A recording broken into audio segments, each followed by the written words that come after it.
Snot Cocktail. You wake up feeling something thick stuck in your throat because mucus, dead cells, and debris spent the night slowly fermenting back there. That morning lump isn't always a cold. It might just be a homemade cocktail. Your nose and sinuses are mucus factories, pumping out up to a couple of quarts a day. This slime has a job: trap dust, germs, and debris, then keep the air you breathe warm and moist. During the day, this system runs smoothly because you're upright, swallowing constantly, and clearing your throat. When you lie flat when you're sleeping, gravity stops helping and starts sabotaging. Instead of draining forward or being quietly swallowed, mucus collects and slowly slides down the back of your throat, mixing with dead cells and trapped particles along the way. This is how your body secretly makes its nightly snot cocktail. This buildup is called post-nasal drip, and it's why you might wake up hoarse, coughing, or with that annoying lump in the throat feeling. In some cases, chronic post-nasal drip can irritate airways, worsen asthma, or lead to sinus infections. And as we age, mucus gets thicker and harder to move, which explains why older adults wake up sounding like they're choking on their own saliva. So if mornings start with throat clearing instead of words, don't panic and call in sick yet. That might be last night's mucus making its presence known. Eye sludge. While you sleep, oil, mucus, and debris collect in your eyes and get pushed into thick sludge at the corners, which is why you wake up with that crusty buildup everyone pretends not to notice. Those are eye boogers. The scientific name is rheum, which already sounds like something you'd rather not touch. They're actually not a hygiene failure, but proof that your eyes were running maintenance while you slept. During the day, blinking acts like a constant rinse cycle. Tears sweep across the eye, flushing out dust, bacteria, dead skin cells, basically anything that wandered in uninvited. At night, blinking stops, and the rinse shuts off. But your meibomian glands keep releasing oily lubricant, so the eyes don't dry out while you sleep. With no blinking to spread it or wash anything away, that oil just sits there, while moisture slowly evaporates. By morning, what's left behind has dried, thickened, and hardened at the edges of your eyes. Too little of this process leads to dry, irritated eyes. Too much can signal inflammation or infection, and those rapid eye movements during REM sleep may even help redistribute nutrients, gently shifting fluids around so nothing stagnates. Turns out your eyes weren't being gross when you sleep.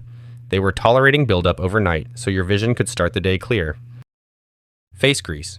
You go to bed with a clean face, then morning hits and your forehead looks like the ocean after an oil spill, and your skin released it all on purpose. Hidden inside your skin are sebaceous glands, tiny oil factories whose job is to produce sebum, the oily substance that waterproofs your skin and keeps it flexible. These glands run on a circadian rhythm, meaning they work differently depending on the time of day. For many people, nighttime is when oil production quietly ramps up. While you sleep, your skin temperature rises and your skin becomes slightly more acidic. That environment helps spread sebum into a thin, greasy film across the surface of your skin.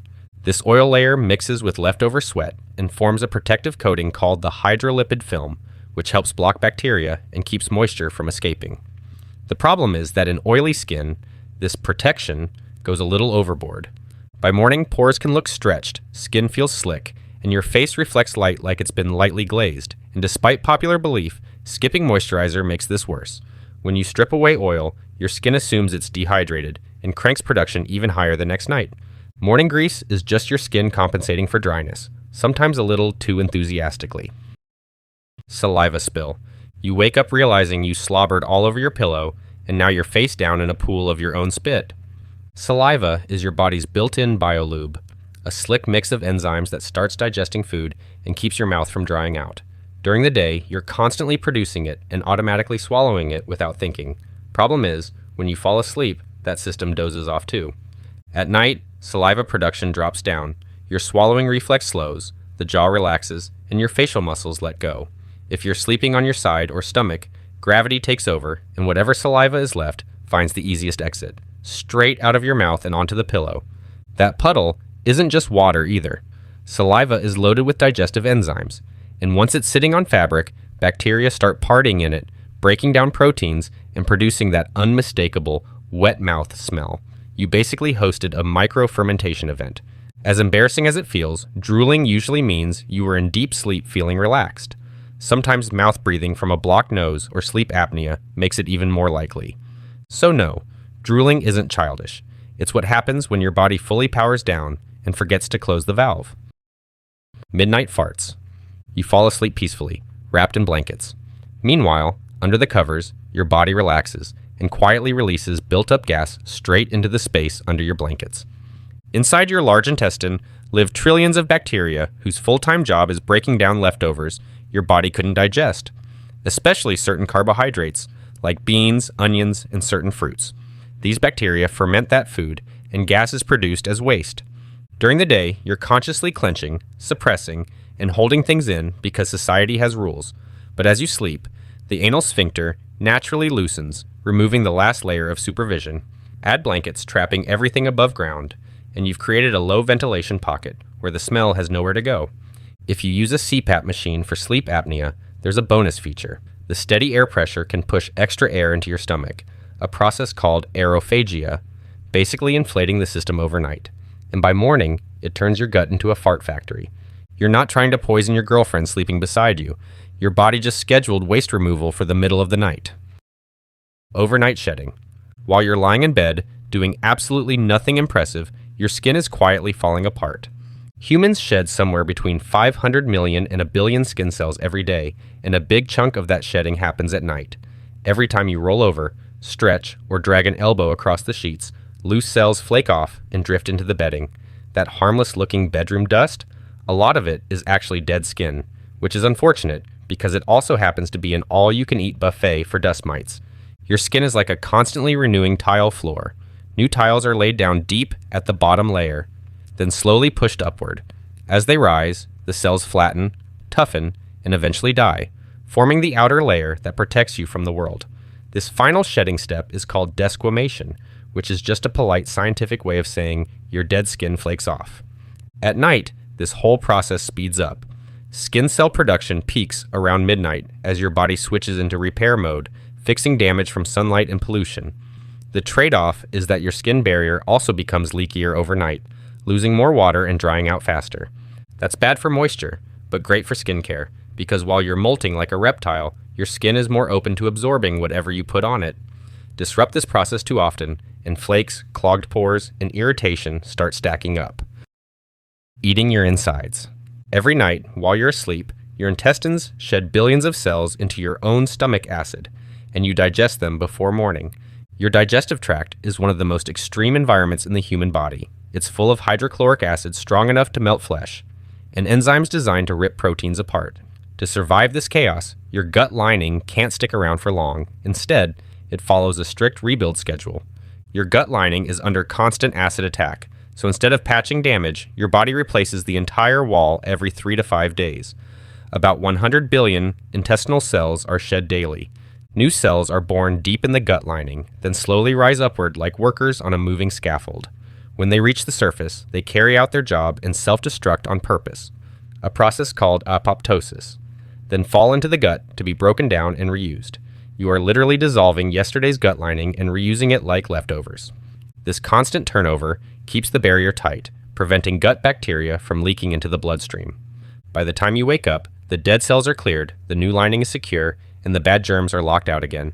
You never felt a thing, but your gut just survived another overnight siege. Internal swelling. While you sleep, your body deliberately swells itself from the inside. Tissues puff up, chemical signals spike, and you spend the night slightly inflamed. On purpose. When your body drops into its deepest sleep stages, your immune system deliberately cranks up the production of inflammatory cytokines. These are chemical signals that tell immune cells when to mobilize and attack. That surge causes a low-level, full-body inflammation. Not enough to hurt you, but enough to make muscles, joints, and tissues feel heavier and sore by morning. This is why you can go to bed feeling fine and wake up feeling achy, warm, or sluggish for no obvious reason. This process matters because sleep is when immune memory is built. Cells use this window to learn what threats look like and how to respond faster next time. Skip sleep, and this overnight prep work gets disrupted. That's why people sleeping under 7 hours are about 3 times more likely to catch a cold. So if you wake up feeling like you fought in a battle you don't remember, your immune system was just rehearsing for a future fight. Body lockdown. While you sleep, your brain shuts down your ability to move, locking your muscles in place so your body can't act on your dreams. You're conscious nowhere, but paralyzed everywhere. During REM sleep, the stage where dreams get cinematic, your brain is wildly active. You could be flying, fighting, or falling, but your body never gets the memo. To stop you from acting those dreams out, your brainstem snaps on a set of chemical handcuffs called REM atonia. Neurons release inhibitory chemicals like GABA and glycine onto your spinal motor neurons, making your muscles temporarily unresponsive, even when your brain is screaming, "Move." Without this system, dreams would spill into reality, and sometimes they actually do. When the system fails, people physically act out dreams, a condition called REM sleep behavior disorder. And when the lockdown chemicals linger too long, you get sleep paralysis, where you wake up but can't move your body. While you sleep, your eyes and breathing stay online, but nearly everything else is shut off. Because if your body followed your dreams, people would wake up punching furniture, sprinting into walls, and launching themselves off mattresses at 3 a.m. Brain power wash. While you sleep, fluid surges through your brain and flushes out chemical waste that built up during the day. It's a literal overnight rinse cycle for protein junk your brain doesn't want sticking around. All day long, your brain cells are firing nonstop, thinking, remembering, stressing, and reliving embarrassing childhood memories. That constant activity produces waste, just like a busy system. Sticky protein leftovers and chemical byproducts with scary names like beta amyloid and tau start piling up. This is where the glymphatic system steps in. It's your brain's waste removal system, and it only fully turns on during deep sleep. When you fall into that stage, the space between brain cells expands by about 60%, giving fluid room to push through and carry debris away. The fluid, cerebrospinal fluid, moves along channels wrapped around blood vessels, washing through brain tissue and dragging waste with it toward the body's drainage system. Even your heartbeat helps, gently pulsing like someone rhythmically squeezing the trigger on the power washer. Miss out on sleep, and this wash cycle never fully runs. Waste sticks and buildup happens. Over time, that grime is linked to memory loss and neurodegenerative diseases like Alzheimer's and stroke. So your brain isn't shutting off at night. It's actually pressure washing itself so tomorrow's thoughts don't get stuck in yesterday's mess. Nighttime sweats. While you sleep, your body sometimes turns your bed into a warm, damp sweat trap. Heat builds, moisture pools, and you end up stewing in your own sweat.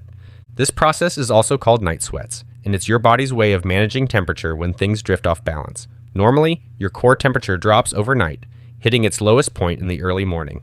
That cool down is intentional. It helps sleep stay efficient.